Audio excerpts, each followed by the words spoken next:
How's everybody doing today? Hey, it's Michael Imhotep, founder of the African History Network, host of the African History Network show. I'm a talk show host, researcher, lecturer, writer, and historian. It is Saturday, May 15th, 2021, and we are live. I want to come on for a few minutes and let you know about the online course that I teach on Saturdays. Ancient Kemet, the Moors, and the Maafa, understanding the transatlantic slave trade, what they didn't teach you in school. This is a 9-week online course that I teach, and we deal with thousands of years of history and what led up to the transatlantic slave trade taking place. So I teach it today. We're going to start around 12:45 p.m. Eastern Standard Time. Normally it's noon. Normally it's 12 p.m. to 2 p.m. Eastern Standard Time, but I was up really late editing video from my daily radio show. So we're going to get started a little late today. And I'm waiting for people to log into the class also. So we deal with thousands of years of history, and we deal with what led up to the transatlantic slave trade taking place also. Okay. And in the past couple of weeks, if you watch my show, my show, we're on 6 days a week. There have been a lot of stories, news stories that deal with history. Okay, so the more we understand history, the more we can understand a lot of these stories that are taking place, that especially that deal with politics, that deal with laws, that deals with policies putting in place, and the better position we're in to actually change a lot of what's taking place. But a lot of times people don't understand history and don't understand what it is that they're seeing, what it is that's taking place. Okay, so I'm going to show you just a few of these, and then we'll do a brief overview of the online course that I teach. Ancient Kemet, the Moors, and the Maafa, understanding the transatlantic slave trade, what they didn't teach you in school. So we deal with thousands of years of history, and we deal with what led up to the transatlantic slave trade taking place. Okay, I just posted the link here for it. You can register for it. You can watch from around the world. We do the class live on Saturdays, normally 12 noon to 2 p.m. Eastern Standard Time. All the sessions are archived, so you can go back and watch it over and over again as well. And you'll still have access to the class after the class is over with. The class is regularly $130. It's on sale $80. So it's a 9-week online course. Okay, but just very briefly here, if you've been paying attention to the news, some of these stories you've seen, and they all tie into history. Okay, but unfortunately, Americans are woefully ignorant of history, and a lot of times we don't see the really understand what's taking place. So if we look at this article here, for instance, in Texas, so what we're seeing is that we see 361 voter suppression bills in 47 state legislatures across the country. And this is targeting African Americans, Hispanics, Latinos. Republicans are doing this to reduce how many people are voting so they can stay in power and win more elections. We see this in Texas. A Texas bill drew ire for saying it would preserve purity of the ballot box. Purity of the ballot box. Here's the phrase is history. And this is from the Washington Post. And purity of the ballot box dates back to the 1876 Texas Constitution. Okay, purity of the ballot box. And it was designed to lock African Americans out of voting. Okay, purity of the ballot box is more obscure. Several scholars said they were not aware of it being used for discrimination, and it was enshrined in the Texas Constitution 1876, which did not bar Black people from voting. To others, though, it conjures century-old justifications for excluding Black voters and rules that have disproportionately kept minorities from casting ballots. Okay, and the purity of the ballot box led to all-white primaries, like in 1918, all-white primaries in the state of Texas. Okay. So if you read this article, it ties into a history of disenfranchising African Americans. And politics is the legal distribution of scarce wealth, power, and resources. and the writing of laws, statutes, ordinances, amendments, and treaties, their adoption, interpretation, and enforcement. Okay, this is what politics is. Politics is the legal distribution of scarce wealth, power, and resources, and the writing of laws, statutes, ordinances, amendments, and treaties, their adoption, interpretation, and enforcement. You may have heard about critical race theory in different states, like the state of Idaho, banning critical race theory being taught in schools, Tennessee on the road to doing that as well. But there's no widespread effort to teach critical race theory in schools. It's largely taught at the college level, graduate level, law schools, things like this. This story went viral here from the Black News Channel. It was an interview that Dr. Mark Lamont Hill did with Vernon Jones. Now, Vernon Jones is a former state representative in Georgia. He's African American, but he's a Trump supporter, and he switched from the Democratic Party to the Republican Party. So Vernon Jones is running for governor of Georgia. Okay, he's not going to beat Stacey Abrams, number one, but he's running for governor of Georgia, and he said one of the things he would do if he becomes governor is sign an executive order to ban critical race theory being taught in schools. When he was asked what is critical race theory, he could not answer the question. Now, critical race theory is a legal analysis on the premise that race is a social construct, that is used to oppress people of color rather than a natural biological feature. Okay, this is critical race theory. Now, if you read this article here, they go on to cite Britannica.com to further explain critical race theory. And critical race theorists hold that the law and legal institutions in the United States are inherently racist insofar as they function to create and maintain social, economic, and political inequalities between whites and non-whites, especially the African Americans. So this is understanding how laws and policies negatively impact us. Racism is a system of advantage and privilege distributed based upon race, which comes out of the ideology of European white supremacy. This is what racism is. Racism doesn't have anything to do with not liking people or calling people racial epithets or things like this. Racism is a system of advantage and privilege distributed based upon race, which comes out of the ideology of European white supremacy. So the more we understand history and history and law intersect, okay, the more we understand history and law, the better we can understand how we got to this point, and the better we can understand what needs to be put in place, policies that need to be put in place, what we need to do to get to where it is that we want to, where we want to get. Okay, people's history and culture teaches them how to deal with the problems of the past, in the present, and the future to meet the needs of the community. So this is one of the reasons why history and culture is so important. We see that there's an attack on the 1619 Project by many Republicans. Senator Mitch McConnell sent a letter to the new Secretary of Education, Miguel Cardona, demanding that the Department of Education abandon curriculum in American schools that McConnell argues tells a revisionist history of America's founding. And McConnell claims these programs, such as the New York Times 1619 Project, reorient the view of American history, quote, away from their intended purposes toward a politicized and divisive agenda. So he doesn't want, and it was about 3 dozen Republicans that signed this letter, don't want the 1619 Project, don't want schools to be able to get grant money to teach the 1619 Project in schools. Okay, this is what this is about, and they don't want. Many Republicans don't want systemic racism taught in schools. They don't want the history of racism and different things like this to be taught in school. So read this article here. McConnell sends letter to Education Secretary demanding removal of the 1619 Project from federal grant programs. This is from CNN.com from April 30th, 2021. Okay, so we see all these different stories that deal with politics, but they tie it to history.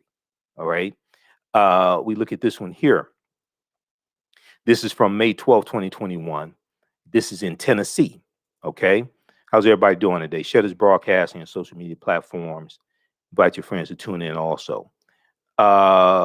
This is in Tennessee. Tennessee bans critical race theory. Tennessee bans public schools from teaching critical race theory amid national debate. Okay. Now, this is from May 12th, 2021. This is something that Republicans are jumping on now. There's no widespread effort to teach critical race theory in schools, especially in high schools, but they're using this as a lightning rod. And when you ask them what is critical race theory, most of them can't tell you this, but many people don't want the real history taught in schools. Many people don't want the real history taught in schools, okay? And don't want the real history of slavery, don't want to deal with racism, systemic racism, things like this. The Tennessee General Assembly has banned the teaching of critical race theory, passing a law at the very end of the legislative session to withhold funding from public schools that teach about white privilege, So you don't want people to learn about white privilege, to learn about racism, to learn about white supremacy, to learn about systemic racism, things like this, right? If you don't want it taught in schools, then how do you address it? How do you correct it? If you don't want it taught in schools, how do you address it? How do you correct it? Okay. This is this people are now critical race theory.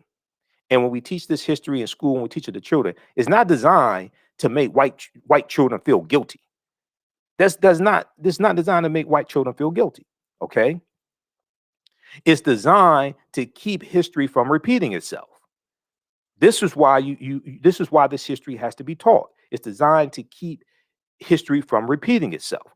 What you know about a people is largely based upon what you think about a people. I'm sorry, the way you treat a people is largely based upon what you know about a people. What you know about a people is largely based upon what you have been taught about a people. What you've been taught about a people is largely based upon what you've read, heard, and seen about a group of people. Okay.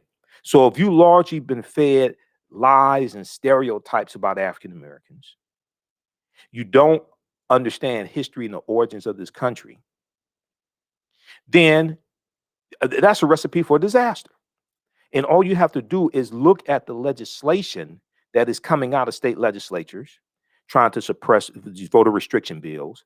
You look at bills tied to trying to you look at bills tied to restricting what can be taught in schools, and you see that you're dealing with people who have a very poor understanding of history.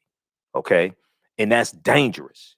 That's dangerous when you have people who are ignorant of history crafting laws and policies that impact 330 million people. How's everybody doing today? Okay, everybody share this broadcasting on social media platforms. We're just here for a few minutes. I want to give you an overview, about a brief preview of the online course that I teach on Saturdays. It's a 9-week online course on Saturdays called Ancient Kemet, the Moors, and the Maafa, Understanding the Transatlantic Slave Trade, what they didn't teach you in school. Okay, so next class is going to be today. We're going to start up shortly here. So you can register for the class. It's normally 12 noon to 2 p.m. Eastern Standard Time, but we'll start a little bit later today. And you can register for the class and join us live in the class. We posted the link here. So we deal with thousands of years of history and what led up to the transatlantic slave trade taking place. You can also go to our website, AfricanHistoryNetwork.com. Right on the home page, scroll down. You'll see the information for the online course right here. Click here to register here. It takes you to the next page. And then click here to enroll. So the class is regularly $130. It's on sale $80. It's a 9-week online course. Consists of about 18 hours. All the sessions are recorded. We do it live. You can join us live in class. But all the sessions are archived, so you can go back and watch it over and over again as well. Okay. And as soon as you register, you can also watch the class we did last Saturday. And I taught this class in February and March of 2021. You can go watch those sessions also. Okay. So, but we see all these stories taking place right now that in the news that deal with history. Okay. And they deal with policies and things like this. You had this one here out of, I think this was out of Tennessee. This was Jeff Lafferty out of Tennessee, Tennessee State Representative Jeff Lafferty, okay, who did not understand what the Three-Fifths Compromise of 1787 was in the U.S. Constitution, Article 1, Section 3, Article 1, Section 2, Clause 3 of the U.S. Constitution. GOP state lawmakers, the Three-Fifths Compromise was actually good. The Three-Fifths Compromise was actually good. In the course of arguing against teaching about systemic racism in schools, some GOP lawmakers suggest the original constitutional sin was somehow anti-slavery. The Three-Fifths Compromise was not anti-slavery.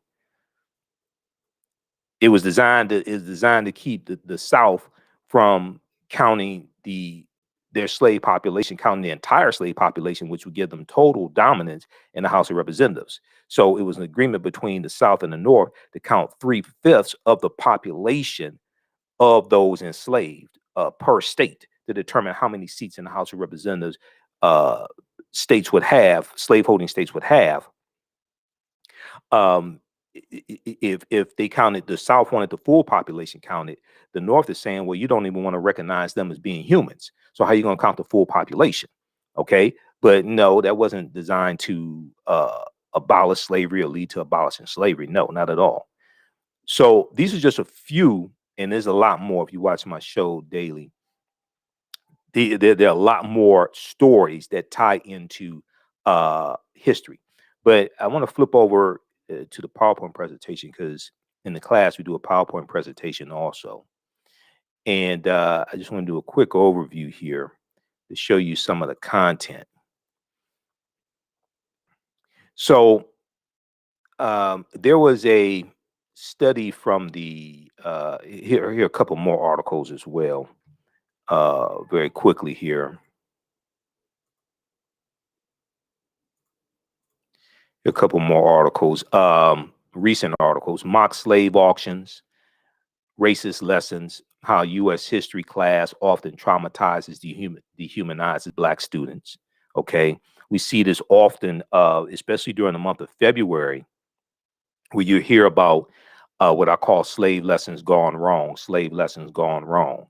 And you'll hear about lessons dealing with African American history, and they'll have mock slave auctions and reenactments of different aspects of slavery and things like this. And this can be very traumatizing to students, but especially African American students. Then this one right here from, so this first one was from USA Today. This one also from USA Today: Republican state lawmakers want to punish schools that teach the 1619 Project. Now, even though the 1619 Project is flawed, there are aspects that you can take from it to use as part of an overall curriculum, but it should not be attacked.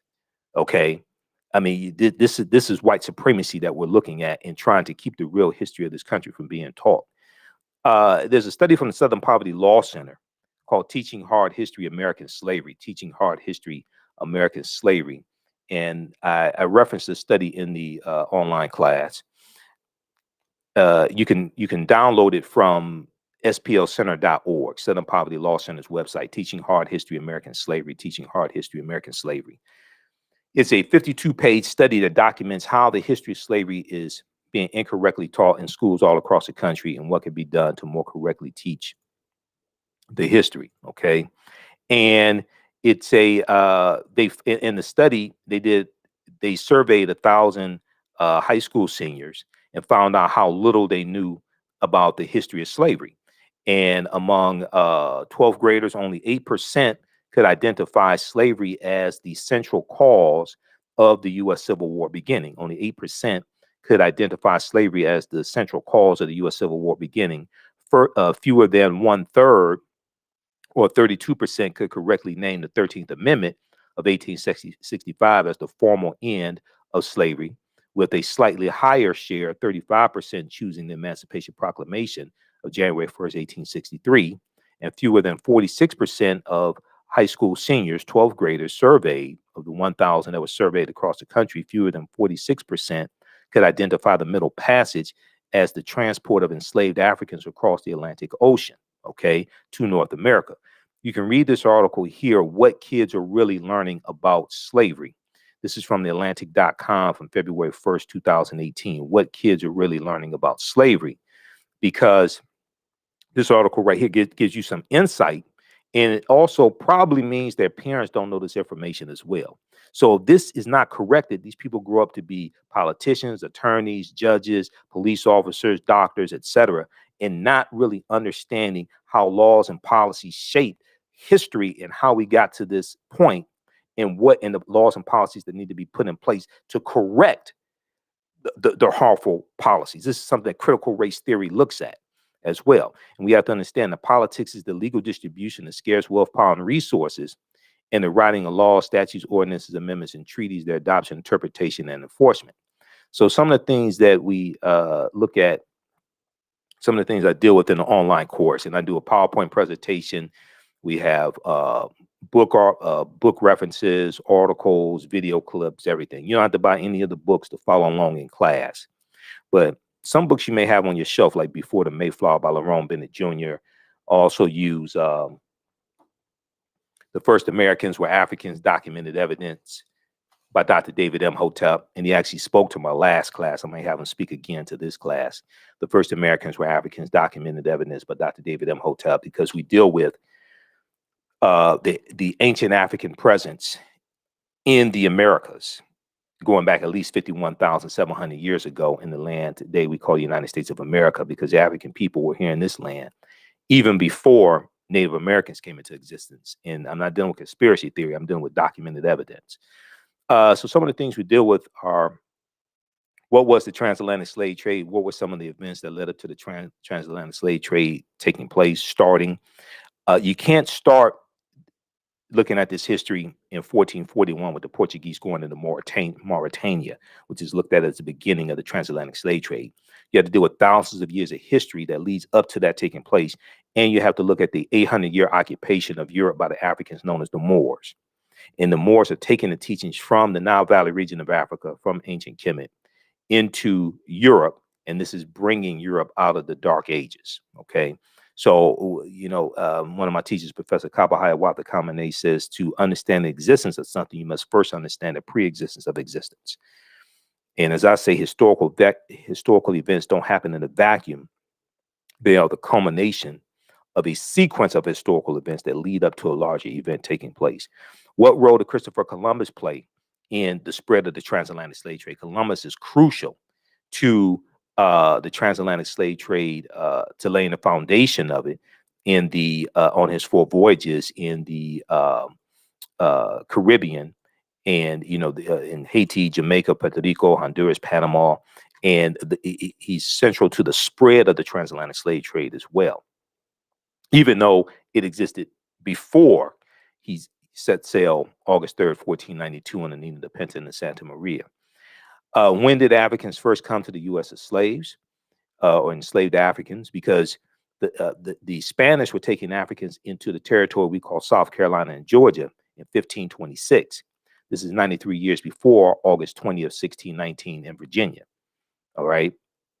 So even though August 20th, 1619 did happen, one, African people were here for tens of thousands of years before that in this land we call the United States of America. Two, the Spanish were involved in the transatlantic slave trade before the British get involved, and they're taking Africans into South Carolina and Georgia, that territory, that area, in 1526. Did Africans sell themselves into slavery? We deal with that complicated history because the way it's often taught is not accurate. Were African people in America before the slave trade? Yes, we were. This was our land, stolen from us. We were here for tens of thousands of years. The Khoisan have the oldest DNA on the planet. They come from Southern Africa. They go all around the world. They're the ancestors to the Ainu and the Twa, the short-statured people, the Khoisan, and they were here in this land. There was a discovery in 2004 in Allendale County, South Carolina, by Dr. Albert Goodyear, who's an archaeologist at the University of South Carolina, and they found 13 different types of evidence thoroughly documenting an African presence in this country going back at least 51,700 years ago, okay? And that's Dr. David Imhotep deals with this in his book, The First Americans Were Africans, Documented Evidence. He's a friend of mine. I've interviewed him about 16 times. Page 14 of his book deals with the discovery from Dr. Albert Goodyear in 2004. And at this campsite in Allendale County, South Carolina, they found artifacts, architecture, campsites, carvings, Egyptian writings, footprints in lava, genetic M174D haploid groups, dealing with linguistics and paintings, dealing with DNA and genetics. They found linguistics, paintings, skulls, skeletons, structures, and tools. They found 13 different types of disciplines, 13 different types of evidence documenting an African presence in this land we call the United States of America, dating back at least 51,700 years ago. This is something that he deals with in his book, The First Americans Were Africans, Documented Evidence, that came out in 2011. His new book should be out any month now. I just talked to him a few weeks ago, and he's working on the footnotes for the book and the index. This is a picture of Dr. Albert Goodyear. This is an article from ScienceDaily.com, ScienceDaily.com, okay? ScienceDaily.com is a scientific website, and they have all different types of scientific discoveries there. This article is from 2004. New evidence puts man in North America 50,000 years ago, from ScienceDaily.com. This article is a synopsis. Well, this summary right here. This is a synopsis of the article and a synopsis of his discovery. Radiocarbon tests of carbonized plant remains, where artifacts were unearthed last May along the Savannah River in Allendale County by University of South Carolina archaeologist Dr. Albert Goodyear, indicate that the sediments containing these artifacts are at least 50,000 years old, meaning that humans inhabited North America long before the last ice age. So you can read this article, it's still there. You can read more about this discovery. This is tens of thousands of years before the transatlantic slave trade starts. This documents African people being in this land we call the United States of America. Okay. But when we teach this history, we want to start our history in this country in 1619. Yes, August 20th, 1619 in Virginia took place. It was Hampton, Virginia, Point Comfort in Hampton, Virginia. It wasn't Jamestown. Yes, that did happen, but we were here for tens of thousands of years before that in this land, and this was our land stolen from us. We were here even before Native Americans came into existence. So we deal with the 800-year occupation of Europe. We deal with the 800-year occupation of Europe by the Africans known as the Moors, which is a crucial period of time to understand. Shocking archaeological discoveries that are causing experts to rethink everything. Insurance companies that took out insurance policies on slave ships and enslaved Africans on the plantations, like the Nautilus Mutual Life Insurance Company, which was founded in 1845. I think it was Manhattan, and they later became known as the New York Life Insurance Company. And they took out the first 3 years, something about 500 insurance policies on enslaved Africans on the plantations. Okay. Freemasonry, America and the Founding Fathers, origins of the terms America, Africa, and more. Okay. The problem with slave movies, while we're being bombarded with slave movies and slave themed TV shows, this continues.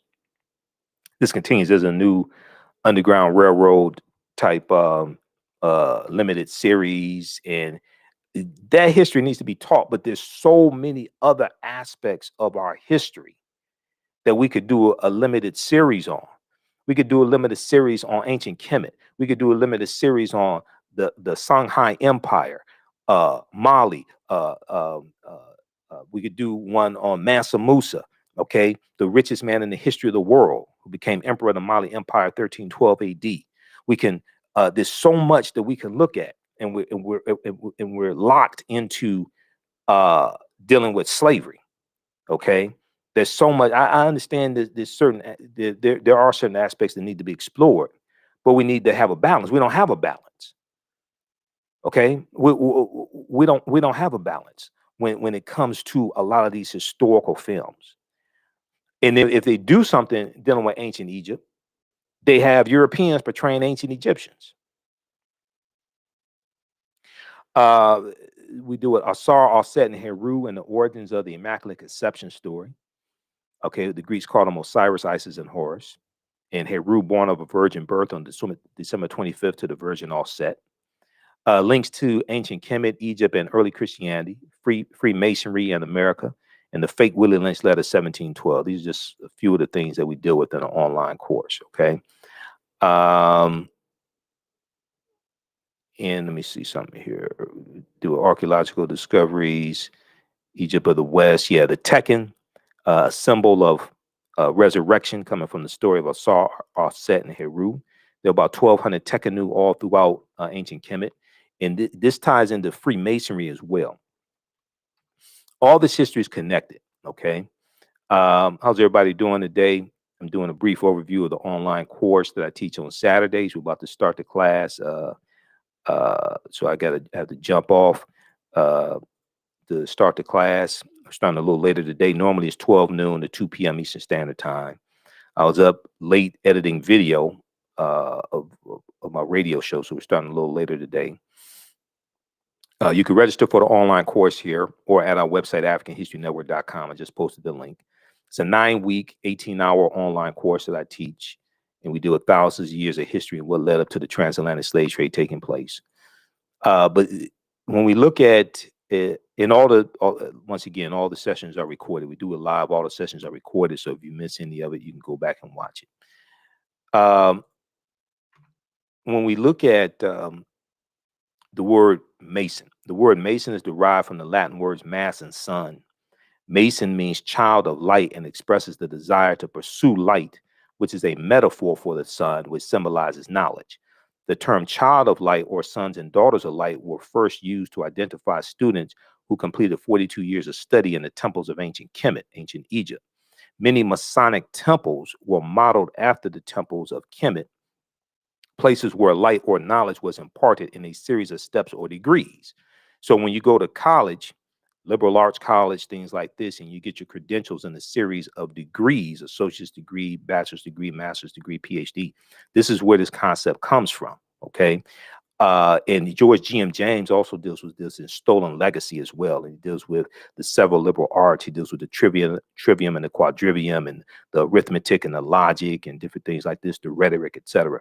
If you read Egypt on the Potomac by Tony Browder, Browder goes deeper into this. Look at pages 18 and 32. Browder's a brilliant historian. I've interviewed him a number of times. Then we see that the Moors are taking these teachings from ancient Kemet, the Nile Valley region of Africa, into Europe, teaching this to Europeans. We're going to see the Knights Templar formed in 1118 AD during the Second Crusade. We're going to see when the Knights Templar disbanded, those teachings go underground. They resurface as the Freemasons and the Rosicrucians and these different secret societies, etc. But we're going to see those teachings then come back to this land, as well with the quote unquote founding fathers, or as Dr. Francis Cress Welsing called them, the founding fathers. 50 of the 56 signers of the Declaration of Independence and 13 of the 39 signers of the U.S. Constitution were Freemasons. 4 of the 5 U.S. presidents were Freemasons as well, okay? And there have been 14 Freemasons who have been U.S. presidents. Now, I'm not talking about conspiracy theory stuff. I'm talking about understanding real history, okay? And then also, of course, we have to deal with Asar, Aset, and Heru, who the Greeks called Osiris, Isis, and Horus. All this ties into African history and culture, mythology, etc. Okay, so these are just a few of the things that we deal with in the online course that I teach on Saturdays, Ancient Kemet, the Moors, and the Maafa, Understanding the Transatlantic Slave Trade, what they didn't teach you in school, okay? So you can join us in class. You can register we'll post a link here, and you can join us in class because I'm about to start it up. Starting a little later today. Normally it's 12 noon to 2 p.m. Eastern Standard Time. But I got to bed really, it's about 6 in the morning when I finally got to bed. So we're starting up a little late today. And as soon as you register, you can join us in class, but also you can watch the class we did last Saturday. And you can watch the when I taught the session in February and March. All that's archived. It's a 9-week online course. It's about 18 hours. And you can watch it whenever you get ready to as well. Watch from around the world, but we deal with thousands of years of history and what led up to the transatlantic slave trade taking place. All right, look, we have to get out of here. We'll see you in class. Remember, right now it's correct wrong behavior. It's not over till we win. Wakanda forever. We'll talk to you later. Peace.